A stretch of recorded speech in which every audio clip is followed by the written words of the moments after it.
Hello guys, Dhananjay here and welcome back to a new video. And finally, Asus is going to launch a successor to the Zenfone 5Z. The Zenfone 6 is going to come with obviously flagship level specifications, and what will be the price. We'll discuss about that at the end of this video as well. Without further delay, let's get started. Zenfone 6 is going to come with obviously Snapdragon 855 processor, 6GB of RAM, UFS 2.1 storage, and a camera setup which is first of its kind. And this is the first time I actually used a camera setup like this one, and it looks fantastic. The device comes with a 48 megapixel IMX586 sensor, which is everyone's favorite sensor. OnePlus 7, OnePlus 7 Pro, Honor 20, Zenfone 6 and the Redmi Note 7 Pro priced at 14,000 rupees. Everyone loves the IMX586 sensor, and that's present on the rear facing camera of this device. And when it comes to front facing camera, same 48 megapixel IMX586 sensor is present, because the rear facing camera will become the front facing camera, and this means that this will be the highest megapixel count in a selfie camera, and actually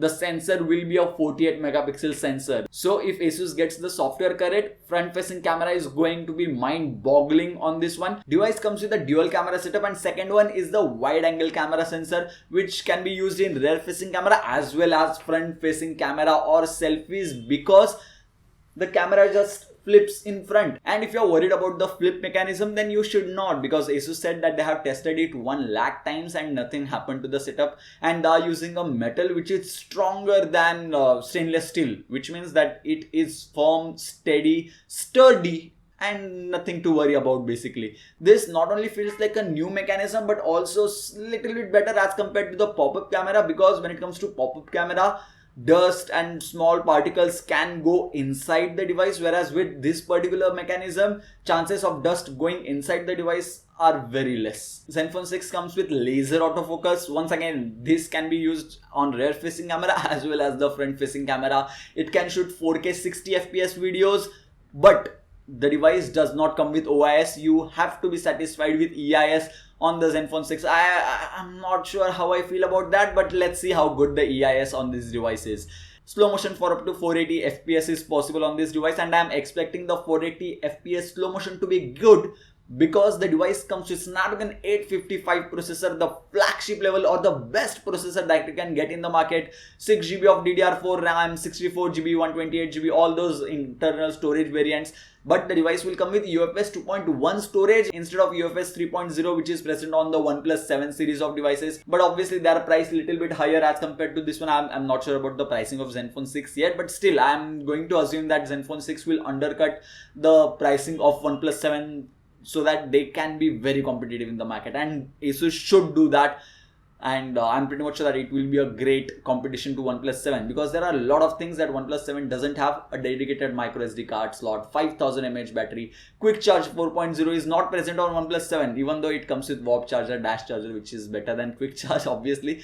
But these are some of the features which Zenfone 6 has, and many other flagship devices will not have this. Dedicated slot, quick charge 4.0 charger will be pre-included in the box, so do not worry about that. If software was a concern for you, if you are worried that the stock Android which was present on Zenfone Max Pro M1, Max Pro M2, other Zenfone Max series devices was little bit buggy after the Pi update, do not worry. This one comes with Zen UI. Do not close this video thinking that Zen UI, अरे यार क्या ये नहीं चाहिए. I was very happy with Zen UI on the Zenfone 5Z. I mean, I can surely see myself using Zen UI, but with the Zenfone 6, they are launching a different version. I mean, a new Zen UI, which will be very close to stock Android with added features similar to Oxygen OS. I'm very excited to see how this works out on the Zenfone 6. Considering it comes with flagship level processor, I don't think it should be an issue for Zen UI to run smoothly. Power button and volume buttons are normal. Samsung adds a Bixby key which can be remapped, but to very specific applications only, whereas Zenfone 6 will have a dedicated key which can be used for multiple functions. Like you can single click it to open camera applications, double click it to take a screenshot, triple click it or long press it to do something else. This functionality can be expanded to opening applications as well. This is not available in the device yet, and I'm not sure if Asus will add that. But if someone from Asus is watching this video, please add this functionality, like double tap the custom key to open Facebook, long press the custom key to open WhatsApp, single press to open camera, something like that. Opening custom applications should be allowed with this key, and if Asus adds that, that will be fantastic, and I'm hopeful that they will add that in future.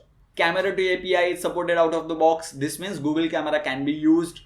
Wideband L1 certification is present, but we did not test whether it works on Amazon Prime Video or Netflix yet. We'll check it out after we get our review in it soon. Device comes with LCD panel. It's not just any other normal LCD panel. It comes with Super LCD panel. Obviously, I'm not going to say that I prefer LCD over AMOLED. Obviously, any day I will personally or anyone will prefer AMOLED over LCD. But this LCD is in a different league. Color accuracy, brightness, it can go up to 600 nits. Viewing angles are fantastic with this LCD panel, and similar was the case with Zenfone 5Z. So do I have issues with the LCD screen? Not really. Having AMOLED could have been better, obviously, but should this be included in the con section of the device?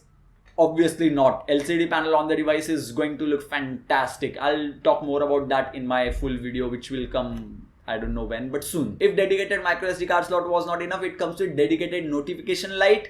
Not just that, it comes with a headphone jack. You won't believe how glad I am. You won't believe how glad I am to see this headphone jack on the device, because the OnePlus 7 Pro does not have a headphone jack. I mean, I was okay with that. I would have adjusted, but it doesn't include the dongle in the box.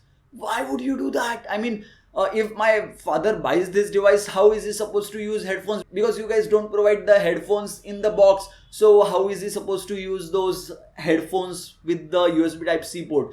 Whereas that issue is not going to be there with Zenfone 6. Headphone jack quality should be great as well, similar to how it was on Zenfone 5Z.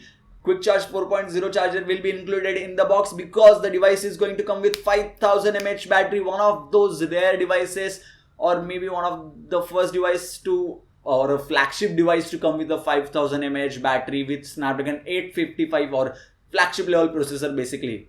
The device is actually going to last for a day, no doubt about that. It may last couple of days if the software optimization is very good on the device. I'm very excited to test it out, and with the Quick Charge 4.0, the device should charge from 0 to 100% in about 2 hours or a little bit less than that, considering 4.0 is an 18 watt technology. Now let's talk about the build quality of the device. Gorilla Glass 6 in the front and Gorilla Glass 3 at the back side, meaning the device will be prone to getting scratches, but do not worry, it comes with a very sturdy and a very firm case in the box itself, which you should start using.